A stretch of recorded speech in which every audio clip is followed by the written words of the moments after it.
What's going on, man? This is Killawhisk Outlandish, and we're here for Season 2 of our rant videos. I am kind of under the weather, so if you hear a little scratchy, and I do got a headache for days, but it is what it is. We got the show going.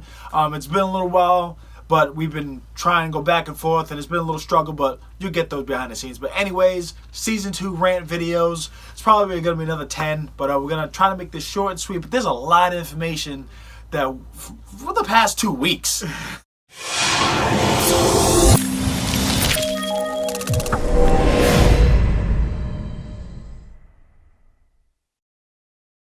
So I think this is a great time that we actually spoke on a couple of our little rants. Yes. So for starters, we're going to be introducing a new podcast as well.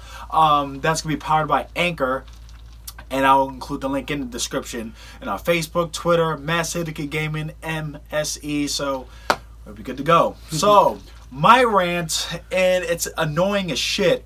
Excuse my language, but Gamestop's bait and switch of their so-called Powerpass. For those that don't know what a Powerpass is their term membership, pretty much that you are able to pay $60. $60 for 6 months. For 6 months, and you'll be able to have, and you could trade in. You get a pre-owned game, and then you could trade in. So pretty much they were trying. Games. So pretty much they were trying to work it out like similar to how it was like back in the Blockbuster days, the Hollywood Video days. Days I used to work back then. Yeah. They were trying to work in that file. But.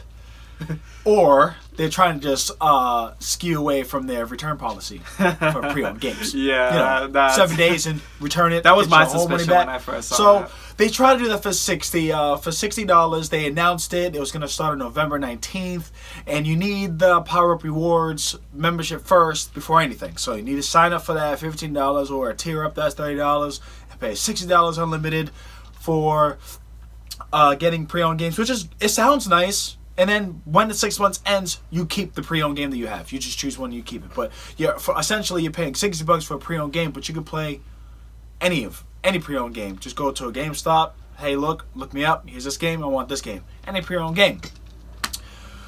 That's 1 week.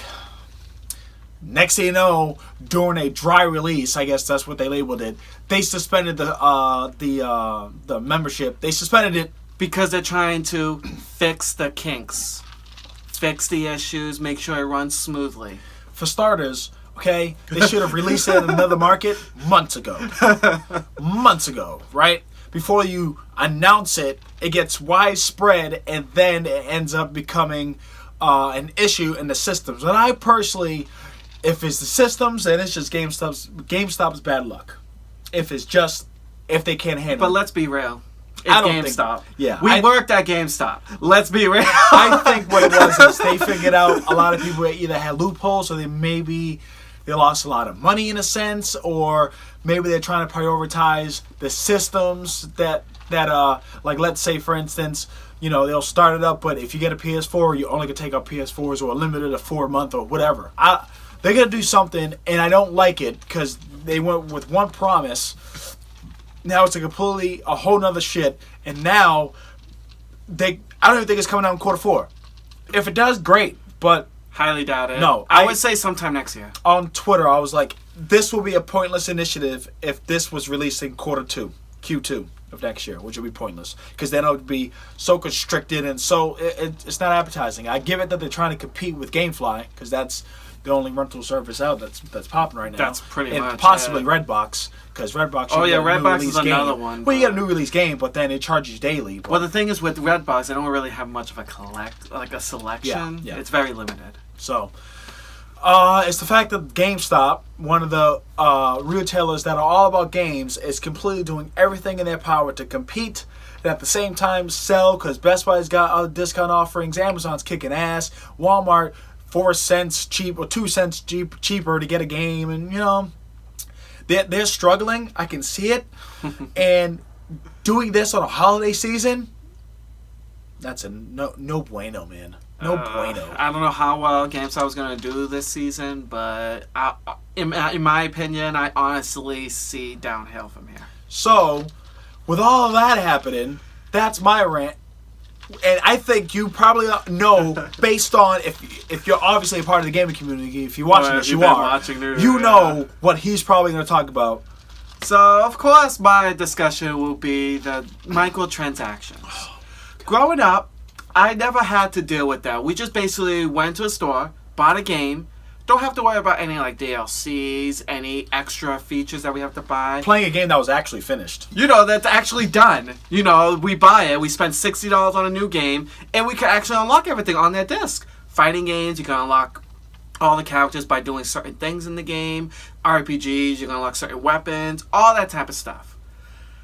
I don't know what... I mean, I gotta understand sometimes why they do this, but all of a sudden, within like 10 years, right, you say? Yeah. What would you say, like about 5 years around there? Yeah. It seems like they've just been releasing half-finished games and releasing the rest of the levels, the rest of the characters, the rest of the weapons on what they call DLC. And most of the content is baked in the disc already.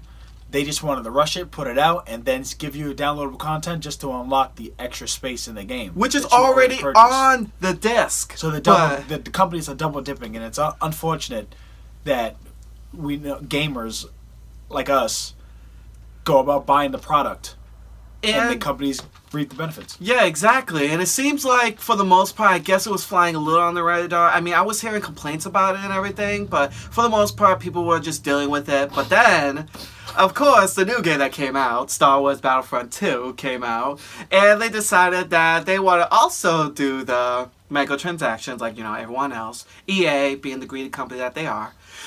So they decided that they want to sell what they call crystals. That they'll basically... And loot crates, right? And loot crates, yeah. It's crystals and loot crates. They want to be able to get these loot crates, and you'll be able to get these cards. And with these cards, you're able to power up your character. So you'll be able to get, like, certain characters. Characters like, Yoda, Boba Fett, yep. Darth Vader, all that type of stuff. The main people and the characters. But what they did was... in order to get, like, those, like, really popular characters, like, the Han Solo, the Boba Fett, the Darth Vader, you had to either play, like, grinding for 40 hours or spend about, I think if I remember correctly, the math is about 20,000, like, crystals in order to get those characters. And those characters made a huge difference in the game. It actually was pretty integral in the game in order to, make your character more powerful, be able to have access to certain weapons and certain abilities and all that. So you decided to release that type of information and then expect us to pay for... We already paid $60 for the game, but then you want us to pay more for the crystals because it's so ridiculously hard to get the crystals, first of all, in the game. But you decided that you want to get more money from us and buy the crystals so people who have lots and lots of money could get all these nice characters, weapons, skins, and all that type of stuff, while people who don't have the money and also don't have the time, because you have to spend that kind of time to get just one character. And by the way, makes the matchmaking OP skyrocketing on that shit, and they always gonna say matchmaking makes it so those that don't have it, fuck matchmaking. There's no matchmaking anymore.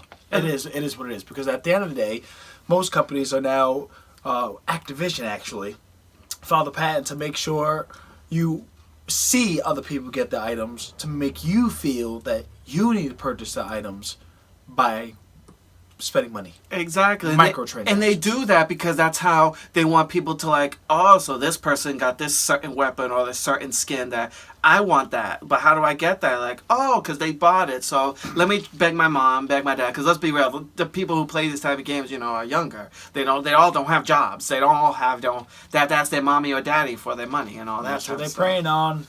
That family. And they go spend all that money. But having a company announcing it, telling you up front, then I forgot what post it was. I could probably quote it in the actual YouTube. It was EA, and I think the the head studio of Battlefield 4. They stated I think we had a missed opportunity of with Battlefield 4 because of what we're doing now with our microtransactions. That is so disrespectful. I mean, we are already doing it. We're already spending for microtransactions. Don't put all your balls on the table and go, yeah, and you buy it. But we should have done that Battlefield 4 so we can make twice the money. We already got mad because somebody paid $200 to get everything in the game. It's ridiculous. And it's like, none of this would have happened if no one really complained. Because basically what happened was, Reddit, because, Reddit's so popular nowadays, there was a Reddit comment that was saying, like, all the issues that was happening, like, why, customers complaining. And, of course, one of the makers of the game commented it, saying that this is for people, you be able to grind and work on all your items and stuff like that.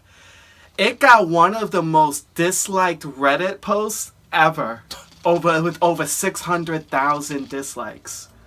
Of course, EA saw that, so at first what they did was they cut the price down to 75%. But they also cut down what you earn in the game by 75% too. So pretty much it was like null and void. It did nothing. You cut the price down, but you also cut the amount of time getting the crystals in the game in the first place. So it literally did nothing. So of course that pissed off people. That was trying to save face, but that didn't work. So then of course they just announced yesterday that they decided to get rid of it temporarily. They got rid of it, and they said temporarily. Yeah, though. They got rid of it, and then they said we have to do something to not piss people off. Yeah, because there's a lot of people, like, let's just be real. There's a lot of people who are not buying this game. There's a lot of reviews that are just like torturing this game. It's like EA can't afford this because EA is not a good company in the first place.